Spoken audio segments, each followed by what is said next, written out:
नमस्कार। आप सभी का हमारे चैनल में स्वागत है।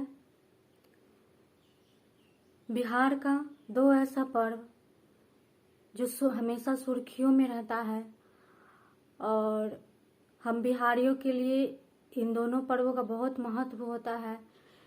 एक दिन नहीं, इसमें 2 से 3 से 4 दिन का मेला हो जाता है।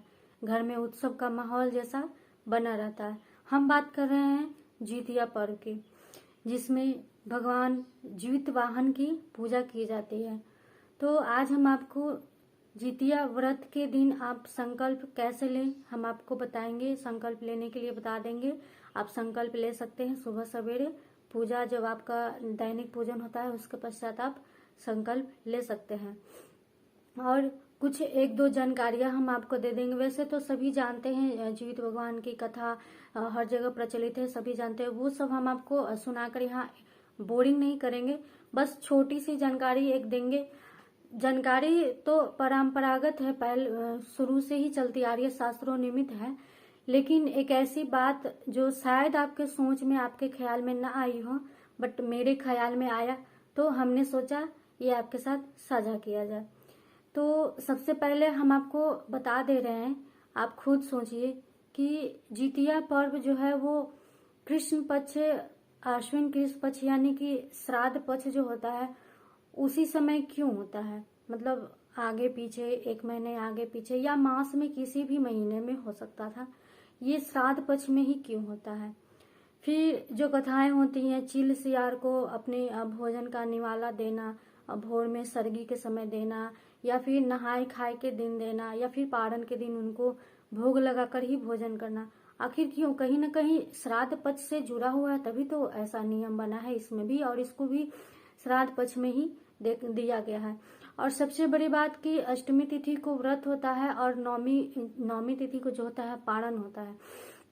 तो नौमी जो होता है वो कहने का मतलब नौमी का जो श्राद्ध होता है वो आप रूपी माताओं के लिए होता है। कहने का मतलब कि जिन पुत्र या पुत्री यानी कि जिनके माता नहीं है, जिनकी माता जीवित नहीं है, दिवंगत हो चुकी है, उन सभी के लिए, चाहे वो अपने जो वास्तविक मृत्यु होता है उस कारण से हुआ है, या फिर अकाल, इसको एक्सीडेंटल बोला जाता है, उस कारण किसी भी प्रकार से होती है, उन सबको, अगर आप किसी को तिथि नहीं मालूम होता है तो उसको नौमी के दिन किया जाता है, नौमी श्राद्ध जिसको बोला जाता है। ठीक है, जैसे अमावस्या का श्राद्ध बोला जाता है, उसी तरह से नौमी श्राद्ध होता है, जिसमें सिर्फ माताओं के नाम पे श्राद्ध किया जाता है। तो कहीं ना कहीं इसका सीधा जो संबंध बन रहा है वो कि जब पारण होता है तो जो माताएं होती हैं वो अपने पुत्र की सुख, संपत्ति, स्वास्थ्य के कामना हेतु, समृद्धि की कामना हेतु भगवान की पूरे निर्जला व्रत रखा जाता है, पूरी निष्ठा से, श्रद्धा से, शक्ति से रखा जाता है।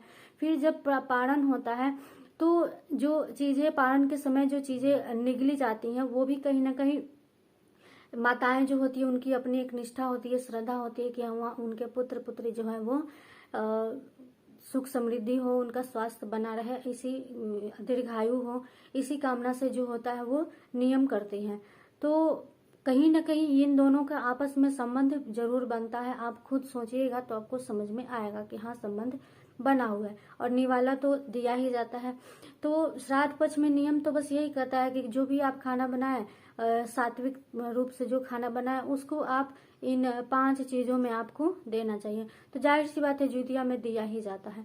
तो आप देखिए कितनी बड़ी बात है कि इस पर्व को इस पक्ष में जोड़ा गया है और कहीं न कहीं लोगों को बताया गया है कि आप ऐसे नियम कीजिए, आप चील सियारन जो भी बातें होती हैं दीजिए, देना चाहिए, नियम है। उनको भी पर्व करना होता है, वो भी अपने पुत्र पुत्रियों के लिए व्रत करते हैं, तो संबंध तो बना हुआ है। अब दूसरी बात आती है कुश को लेकर के आती है, जिसमें कुशा से ही जीवित भगवान की आप प्रतिमा कह सकते हैं, या फिर जिस प्रकार से हर जगह का अपनी अपनी मान्यताएं होती है, अपने अपने महत्व होते हैं, सब लोग अलग अलग तरीके से मनाया करते हैं। लेकिन हमारे तरफ जो होता है वो कुशा का ही तैयार किया, जैसे तीज में जो कर्मा में जो भी होता है उसमें मिट्टी की बनाई जाती है, मिट्टी की प्रतिमा बनाई जाती है शिव परिवार को। लेकिन जितिया पर्व में जो है वो कुसा घास जो होता है उससे तैयार किया जाता है। तो देखिए यहाँ भी इस व्रत को इस चीज से जोड़ कर रखा गया है। तो आप लोग समझ गए होंगे कि ये कितना महत्व है श्राद्ध पक्ष।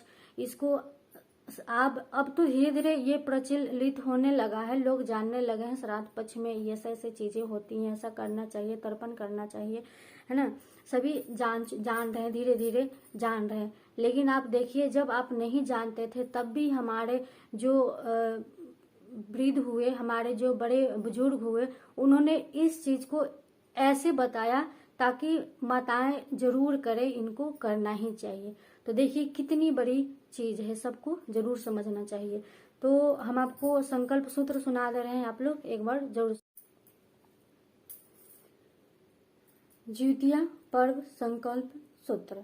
ओम विष्णु विष्णु विष्णु ओम अद्य ब्राह्मणोधि द्वितीय परार्धे श्री श्वेत वराह कल्पे वैवस्वत मन्वन्तरे अष्टाविंशतितमे कलियुगे कलित प्रथम चरणे जम्बू द्वीपे भरतखंडे भारतवर्षे पुण्य अपने नगर का नाम क्षेत्र बौद्ध अवतारे वीर विक्रमादित्य निरपते 2079 विक्रम संवत शक संवत 1944 तमे अवधे प्लवंग नाम संवत्सरे सूर्य दक्षिणायने शरद ऋतु महामंगलय प्रदे मासानाम मासोतमे अश्विन मासे कृष्ण पक्ष अष्टमी तिथौ अपने गोत्र का नाम गोत्रोत्पन्न अपना नाम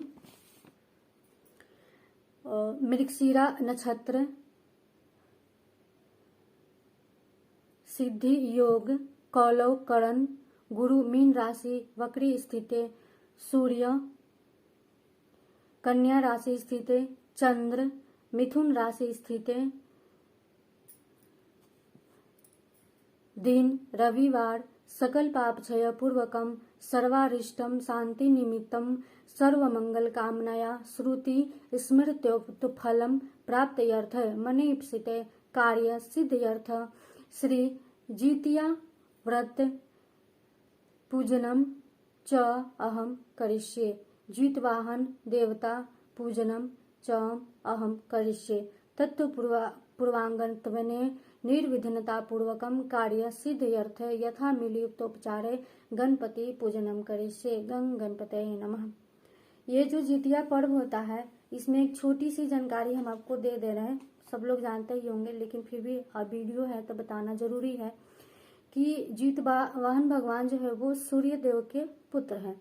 तो उस दिन आप सुबह सवेरे सूर्य भगवान की उपासना जरूर कीजिए और संध्या के समय जब संध्या वंदन किया जाता है, घर में आरती की जाती है, उस समय भी आप संध्या वंदन के साथ साथ सूर्य उपासना जरूर कीजिए। उस दिन सूर्य भगवान की जल जरूर दीजिए, उनकी उपासना जरूर कीजिए, उनकी पूजा जरूर कीजिए।